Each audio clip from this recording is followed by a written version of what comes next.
Hello, Pastor Deborah here once again.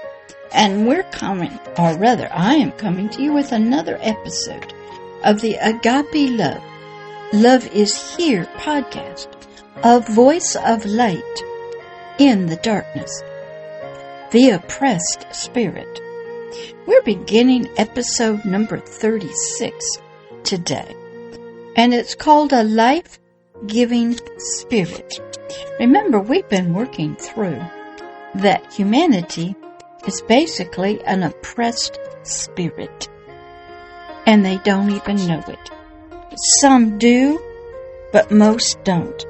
I didn't know that I was one, and I took this from Dr. Myles Munroe, the Leading Edge Leadership Conference. Dr. Myles Munroe was the senior pastor who's gone on to heaven now with his wife, Ruth. They were from the Bahamas Faith Ministries.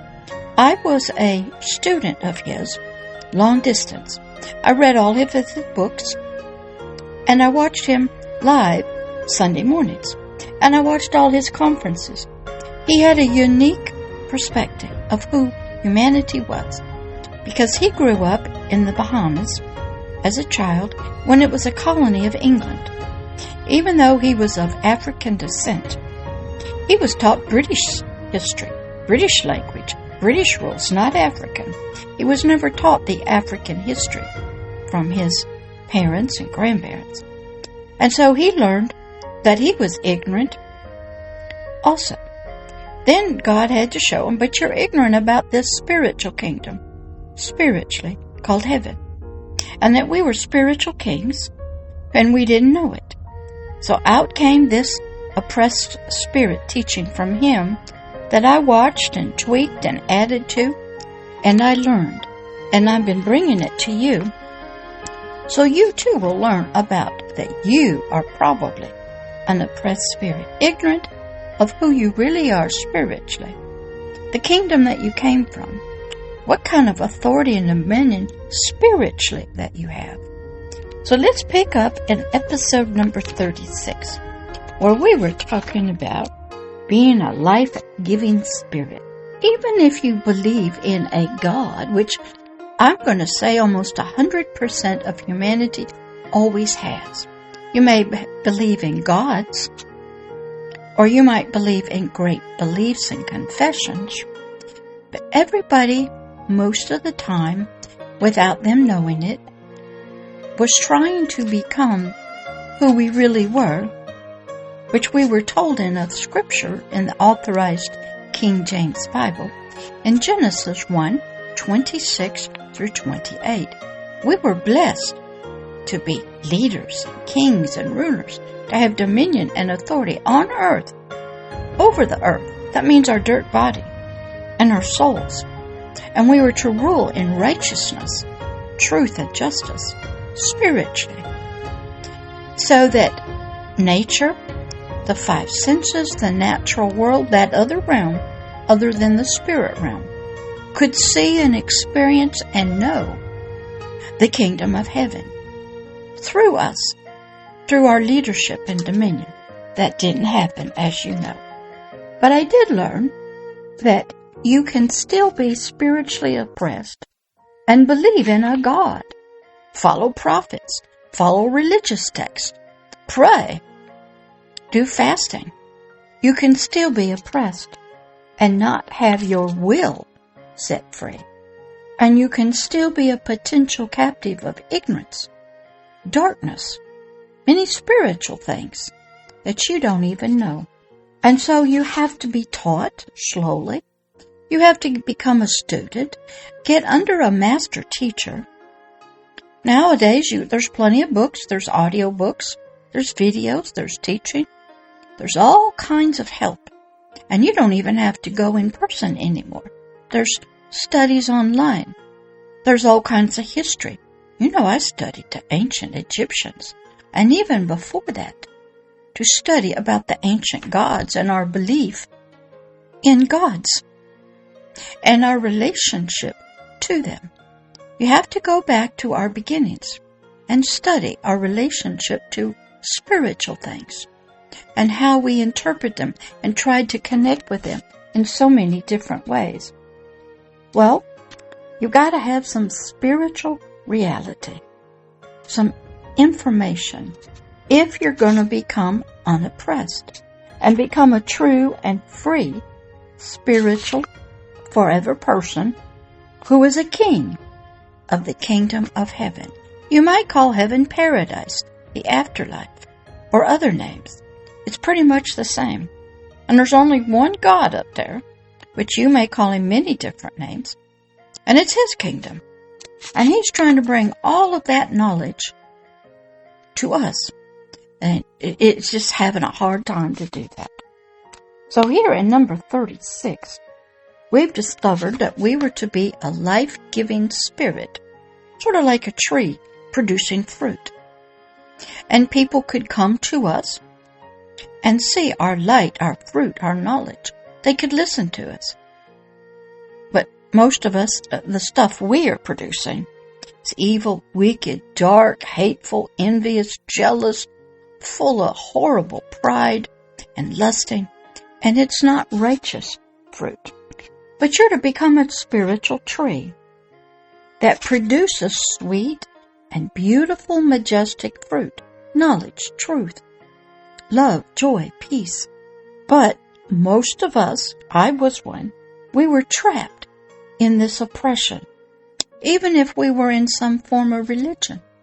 And we read our religious texts, and we prayed, and we fasted. We were still an oppressed spirit. We were not fully aware of nor mature enough to develop this fruit, to become a fruit-bearing tree, plant, or vine. And why was that so? Because the seed that was in us, the spiritual heart, our mind, of our spirit, was still oppressed by an oppressor. An oppressor is something that maybe keeps you covered up, even though you fight to get free. Keeps you chained. Keeps your eyes closed with maybe a blindfold.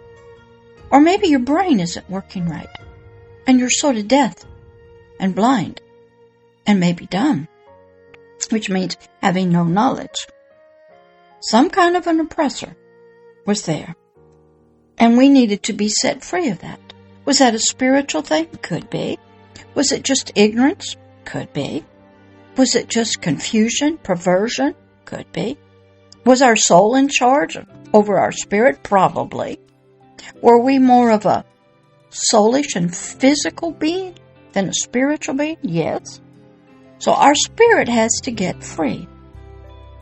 And then our spirit has to be eating right, placed in the right spiritual environment, soil, sort of speaking, so that sunshine can come in, proper water, light, truth, and we can have a gardener that makes sure there's no bugs or weeds around us so we can grow.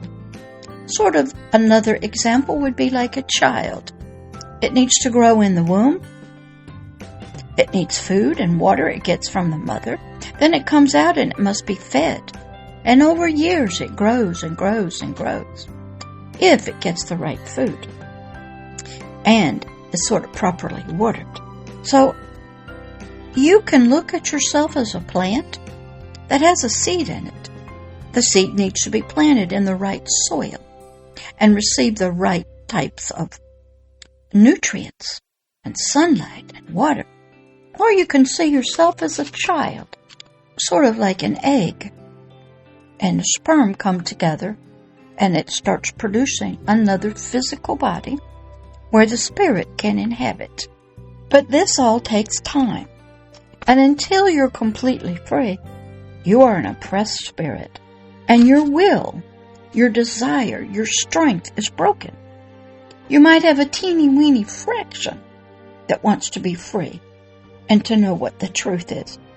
But you're so tormented, abused, controlled, in slavery, oppressed, that you have almost lost all your hope and have become hopeless.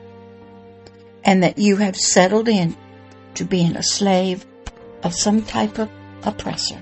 And you don't believe that you have the capacity to become a free spirit. That's for other people.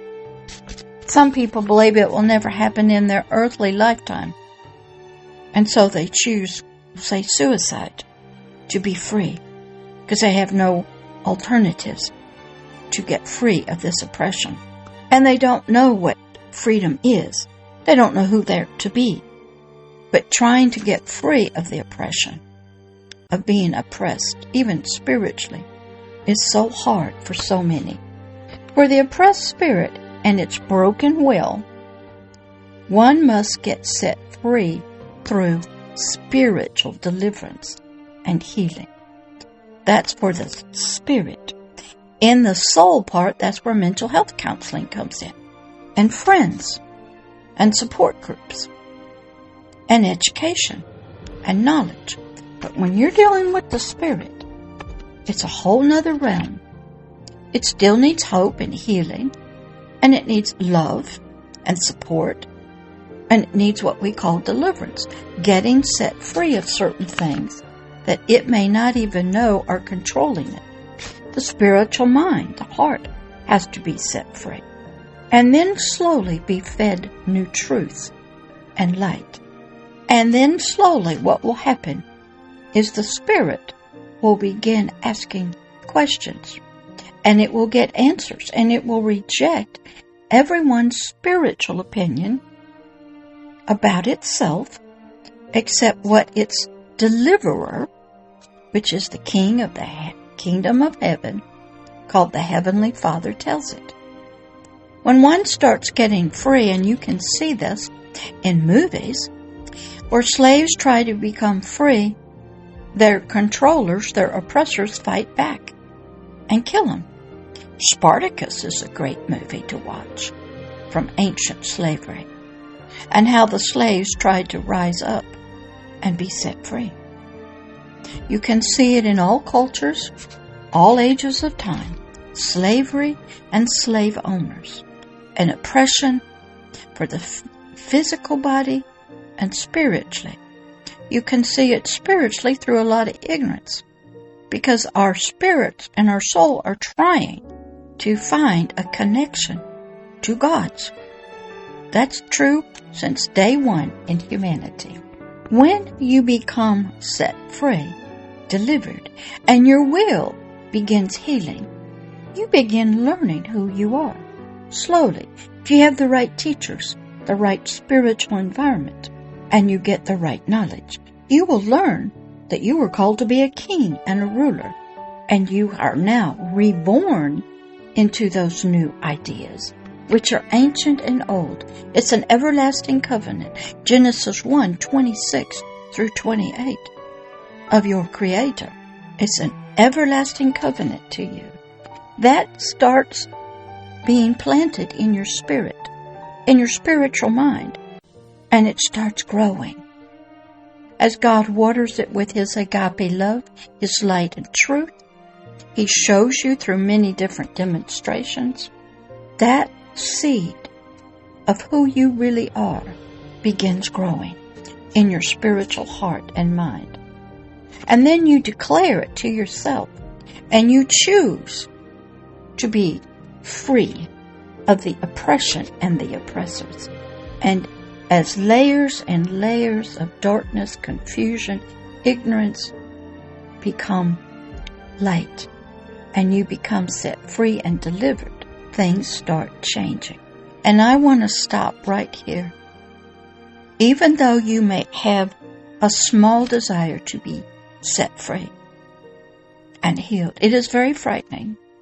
And you need somebody to reach down to you, to protect you, hold your hand, give you hope, stand the ground for you, take the hits, stand as a shield in front of you while you're getting healed. And that's what Pastor Deborah has always done. Pastor Deborah is a soldier. She's also a spiritual mother and teacher. She understands that getting set free is very scary. And when you do, you're like a child, a baby. You don't know what to do. You don't know how to fight yet. My job is to stand and fight spiritually and through words and prayers, and to help you until you can stand and help others. So I want to end this episode right here. And we'll pick up again in the next episode of The Oppressed Spirit. All right, talk to you later. Bye-bye.